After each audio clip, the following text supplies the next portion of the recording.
Assalamualaikum warahmatullahi wabarakatuh. Perkenalkan, nama saya Ika Hoirunisa, NIM 190100068 dari kelas 19B Ilmu Keperawatan. Di sini saya akan menjelaskan dan juga mempraktekkan pemeriksaan sadari. Pemeriksaan sadari adalah pemeriksaan yang digunakan untuk menemukan timbulnya abnormal pada payudara. Payudara yang sehat terdiri dari berbagai macam bentuk, ukuran, warna, dan juga tekstur. Kunci dari keberhasilan payudara ini saat kita bisa mengenali dan juga bisa merasakannya. Maksudnya kita bisa mengenali ini, kita bisa melihat nih ukuran payudara yang sehat ini seperti apa. Apakah ukuran payudara yang seperti ini bisa dikatakan sehat? Apakah warna dari payudara yang seperti ini bisa dikatakan sehat? Dan kita bisa merasakan sendiri ini melalui pemeriksaan ini. Kalau ada rasa seperti ini, sepertinya ini ada masalah atau mungkin ini sebuah tanda tanya gitu.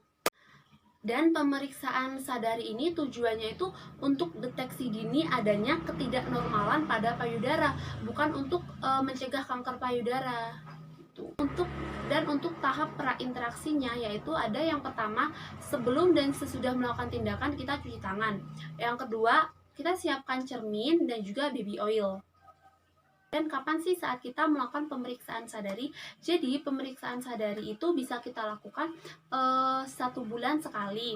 Lalu yang kedua, untuk wanita yang haid itu bisa melakukan pemeriksaan sadari itu hari ke-7 sampai hari ke-10 saat sudah tidak ada nyeri.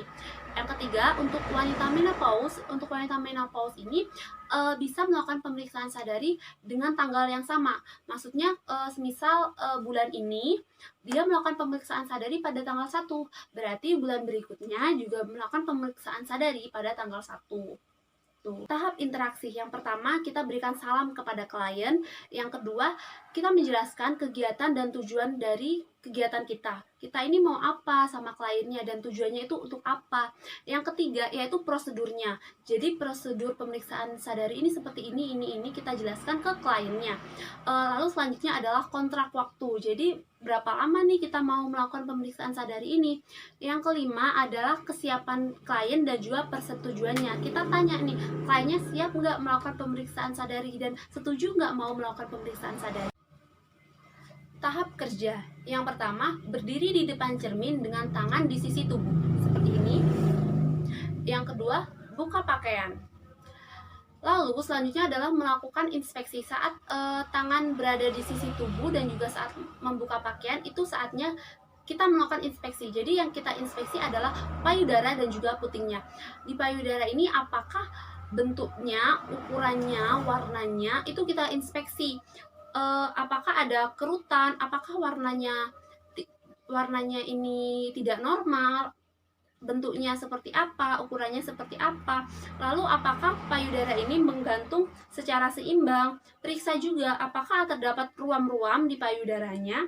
Lalu untuk putingnya, apakah keluar cairan dari puting payudara ini, untuk puting dan payudaranya maksud saya. Lalu yang selanjutnya adalah minta klien untuk mengangkat kedua tangan ke atas kepala. Jadi seperti ini. Kan pasti ada perubahan saat tangan berada di sisi tubuh dan saat tangan diangkat di atas kepala seperti ini. Ini kita cek, kita lihat apakah bentuknya ini berubah, ataukah berubahnya ini normal atau tidak, itu kita cek. Lalu yang selanjutnya adalah minta klien untuk menekan kedua tangan di pinggang untuk mengencangkan otot dadanya seperti ini. Seperti ini, untuk mengencangkan otot dadanya. Ini kita cek lagi, kita inspeksi lagi bentuk payudara dan juga putingnya ini apakah seimbang atau tidak gitu. Apakah ini normal atau tidak gitu. Pada setiap posisi atau pada setiap gerakan itu kita inspeksi nih ukurannya, bentuknya, lekukan putingnya atau kulit payudara dan lihat apakah ada kelainan. Kemudian minta klien untuk membukukan badannya ke depan untuk melihat apakah kedua payudara tergantung secara seimbang. Membukukan ke depan maksudnya seperti ini ya. Itu kita lihat nih apakah bentuk payudaranya itu seimbang atau tidak. Yang selanjutnya adalah pemeriksaan palpasi. Jadi pemeriksaan palpasi ini bisa dilakukan secara berdiri maupun berbaring. Jadi pemeriksaan palpasi ini yang pertama adalah letakkan lengan kiri ibu di bagian belakang kepala secara bergantian. Lengan kiri ibu di bagian kepala secara bergantian. Seperti ini. Satu tangan melakukan palpasi. Gunakan permukaan 3 jari tengah. Lakukan palpasi payudara dengan menggunakan teknik spiral. Mulai dari sisi terluar, tekan jaringan ikat payudara dengan kuat tiap satu putaran dan secara bertahap. Pindahkan jari-jari Anda menuju areola. Lanjutkan sampai semua bagian selesai diperiksa. Perhatikan apakah saat kita melakukan palpasi itu ada benjolan atau nyeri. Dengan menggunakan ibu jari dan jari telunjuk, tekan puting payudara dengan lembut. Lihat apakah keluar cairan, bening keruh atau berdarah. Jadi kita juga menekan putingnya, apakah di putingnya itu mengeluarkan cairan atau tidak. Lakukan langkah tersebut pada payudara bagian lainnya. Sama seperti awal tadi, kanan kiri harus kita lakukan palpasi. Jika semisal saat kita melakukan pemeriksaan ini adanya keraguan temuan, ulangi langkah-langkah. Ibu duduk dengan kedua lengan di sisi badannya. Untuk mempalpasi bagian pangkal payudara, minta ibu duduk dan mengangkat lengan kirinya setinggi bahu. Bila perlu, minta ibu meletakkan tangannya di bahu Anda. Tekan sisi luar dari otot pectoralis sambil bertahap menggerakkan jari-jari ke pangkal ketiak untuk memeriksa apakah terdapat pembesaran kelenjar getah bening. Penting untuk melakukan palpasi pada pangkal payudara karena di sini biasanya terdapat kanker. Ulangi langkah tersebut untuk payudara sebelah kiri. Yang pertama, jelaskan temuan kelainan.